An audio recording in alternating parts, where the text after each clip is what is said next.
For the first 7 years of our marriage, my wife and I moved from Alaska to Arizona. We had our 3 daughters. We both started our businesses, and we experienced the loss of my mom to cancer. We still managed to keep our connection along the way. The following habits may seem boring, but you might be surprised how powerful they are at bringing you closer together. And if you stick around, I've got a bonus habit that's made a huge impact on helping us thrive and not just survive all of this. So starting off with number 1 is setting the expectations for the day. Or starting out, how do you see the day going? That question alone can save you so much heartache and conflict. Imagine it's Monday night. I expect to watch football after work. My wife expects to have family time. Both are good things, but if we don't discuss beforehand, that can lead to a fight or a conflict, and that's terrible. So by starting early or checking in or going, hey, how do you see the rest of the day going? It really gets us on the right path and feeling like we're on the same team. So if you haven't done that already, I highly recommend checking in, making it a habit of saying, what are your expectations? How do you see the rest of the day going? You might be surprised how easy and how great it works. Number 2, reflective listening. I cannot stress enough how important this skill is. When you reflect back what someone is saying, it proves to them that you are hearing them. Have you ever thought about this? You don't get to decide you're a good listener. Other people decide you're a good listener because they feel that you are hearing them, listening to them.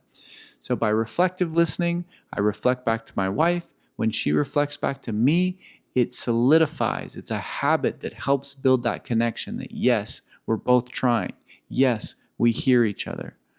For example, when my wife says, I feel upset that why do you have to work so late? Initially, I might get defensive and I might try to justify or come back and say, well, I need to work for our family and to provide. But by doing that, I'm missing something. And so if I take the time, and here's a bonus side effect, by reflective listening, I hear you saying that you're upset I have to work late. It actually slows down my response and my nervous system and gives me a chance to de-escalate things. She can then say, yeah, I'm just going to miss you. And then it's like a point of connection. And then it's a time of, oh yeah, we are on the same team. So reflective listening, definitely something you need to implement that'll help your marriage and your relationship. Number 3, the daily delay. Have you ever been at a barbecue or a birthday party or some kind of social event with your spouse and you're both there together, but you're not really together or interacting, and maybe you're not sure what's going on? You can go to your partner, I can go to my wife, and I can hold her hand and I can go, daily delay. And it takes 30 seconds, takes a minute. It's basically just a chance to go, are you good? Are we good? Are we still on the same page? Are we still on the same team? And then it's like, yep, and then we go. And then we're apart again. And it's like, it's just such a great tool and a great habit to be able to do that daily delay. Or when you got kid stuff going on all day. Kids are crazy and yelling and screaming and go, and you don't get any time to talk or think straight. You can just do a quick, hey, can we do a quick daily delay? Check in. Number 4, is your gate open? Is as a way, and I don't want to take credit for this. This is Dr. Gary Smalley. It's a way to ask, are you available for something a little more serious and vulnerable? Or some potential conflict, maybe some, I didn't like that, or that hurt my feelings, or something like that. When you say, is your gate open, it primes the system. It gives each other the chance to sort of prepare and not get defensive. All right. Gates open and gates close. And so what the beauty of that is, I might not be ready for my wife to criticize me or to share some helpful feedback, right? Or vice versa. She might not want to hear that about how she left the door open or whatever. You got to pick the right time. And so by asking, is your gate open, is a way to help make sure it's beneficial for both people, because you've all been there. We've all been there. And you try to share a message and it blows up in your face and it doesn't go well. And so by using the gate, that gives the other person a chance to check. And I can go, actually, my gate's closed. I'm zoned out. I'm brain dead. I'm tired. I don't want to talk. I just want to like introvert. And my wife will respect that. And it's awesome because I know that it's good. Or even mid conversation, you can say, like, this is a good conversation. This is a heavy topic. This is real important stuff. And my gate is closing. My gate is closing is another cue to say I'm getting done with this conversation. Nothing good comes out of a 3 or 4 hour long conversation. That's not to say nothing good, but more often than not, those are too long and they really stress your system. So by utilizing the gate or whatever phrase you want to use, it really helps both people have that habit of staying connected and being on the same team and the same page. I want to be clear though, this is not permission for your gate to always be closed. That is not healthy. That is not mature. That is not a recipe for closeness. Also, it's not also good for your gate to be open all the time. You need to recognize you're a human being, and you might have to, actually, my gate is closed. Sometimes people might have the tendency to feel like they have to say their gate is open, but be honest. If you're not feeling it, you're not feeling it. And you do your person a disservice if you fake it. All right.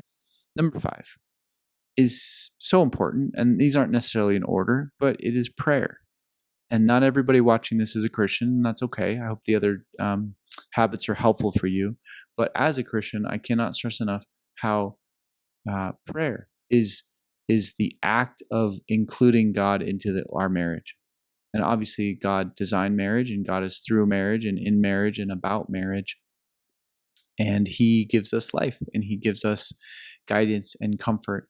And so prayer is the habit of praying with my wife together and going, God, help us. God, bless our marriage. Bless our relationship. Give us wisdom. Give us discernment. Give us guidance for how to proceed. And you got to be careful. Prayer can become a ritual. It can just become words.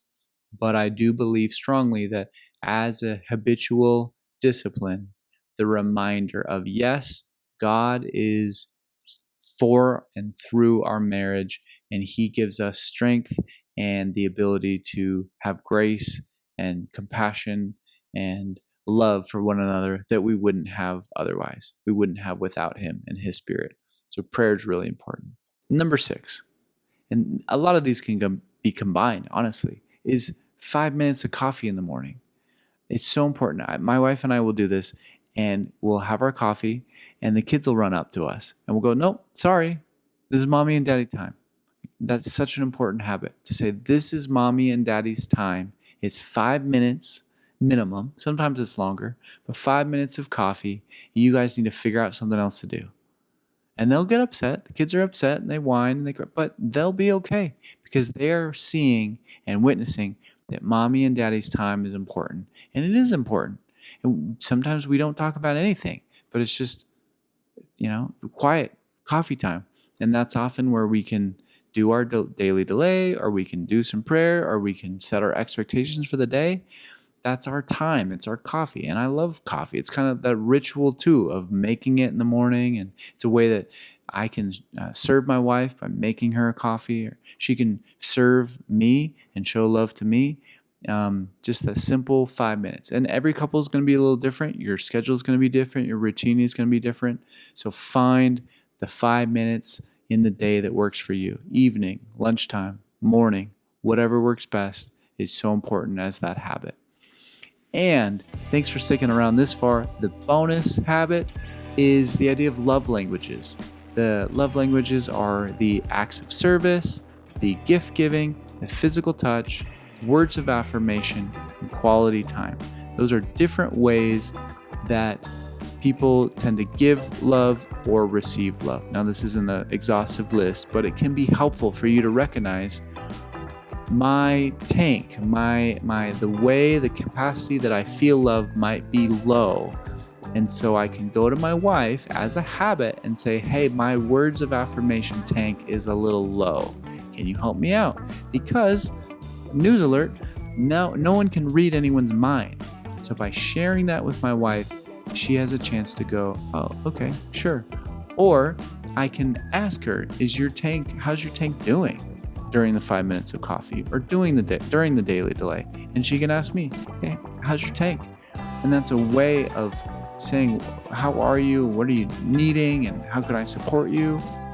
And it just is another system to build on. Oh, actually, the acts of service tank is low. Can you really take care of the dishes tonight? Or do the, whatever. Or physical touch. Hey, I just need a cuddle. Quality time. My quality time tank is low. I really am going to need a date this week, or something like that. By using that language, it helps you take ownership and responsibility of your own connection needs, but also makes it easier to engage with your partner or your spouse in a way that both of you can get those needs met. If you found this video helpful, go ahead and subscribe or add a like or drop a comment. I'd love to help support you or give you more details on how you can implement this in your own relationship. Also, if you're a guy and you are wanting more detailed support and resources, I have a group on School. Go ahead and check it out.